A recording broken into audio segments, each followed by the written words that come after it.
কলাইগাঁৱৰ টেঙাবাৰীস্থিত জৱাহৰ নবোদয় বিদ্যালয়ত অঘটন উৎকট গৰমৰ বাবে ঢলি পৰিল 15জনকৈ এনচিচি কেডেট আটাইকেইগৰাকীকে কলাইগাঁৱৰ মডেল হাস্পতালত ভৰ্তি কৰোৱা হৈছে প্ৰচণ্ড গৰমৰ মাজতো বিদ্যালয়খনত চলি আছিল এনচিচি কেম্প উপস্থিত আছিল এনচিচিৰ উচ্চপদস্থ বিষয়া অনুশীলন চলি থকাৰ সময়তে অচেতন হৈ পৰে আটাইকেইজন ৰাজ্য চৰকাৰৰ নিৰ্দেশনাকো অমান্য কৰি চলিছিল এনচিচিৰ কেম্প উৎকট গৰমৰ বাবে সোনকালে পাঠদানৰ নিৰ্দেশনা দিছিল চৰকাৰে কিন্তু তাৰ পাছতো জেএনভিত এনচিচি কেম্প চলাক লৈ এতিয়া প্ৰশ্ন সকলোৰে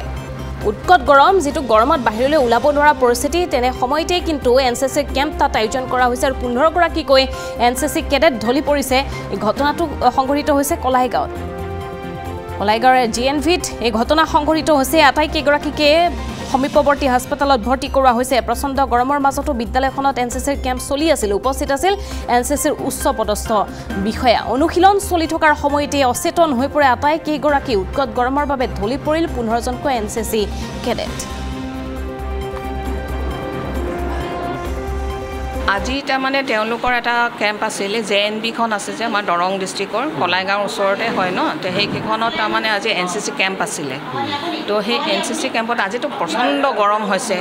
তো সেই ছোৱালীবিলাক মানে ষ্টুডেণ্টখিনি বাগৰি পৰিলে বাগৰি পৰি ডিহাইড্ৰেশ্যনৰ কাৰণে হৈছে গৰমৰ কাৰণে হৈছে সেইকাৰণে মানে ধৰি লওক প্ৰায় 14-15জন আহিছে আজি আমাৰ কলাইগাঁও মডেল হস্পিটেলত আৰু এতিয়া চিকিৎসা কৰা হৈ আছে কৰি পেলাই তেওঁলোকক আমি যাবলৈ দিম আৰু এতিয়া ভালে পাইছে বেলেগে তেনেকৈ ভাল পাইছে তেওঁলোকৰ হেৰি জেএনবিৰ যিবিলাক হেৰি আছে অফিচাৰ্ছ আছে তেওঁলোকে লৈ আহিছে তেওঁলোকৰ হেৰিৰে কিছুমান 108ত আহিছে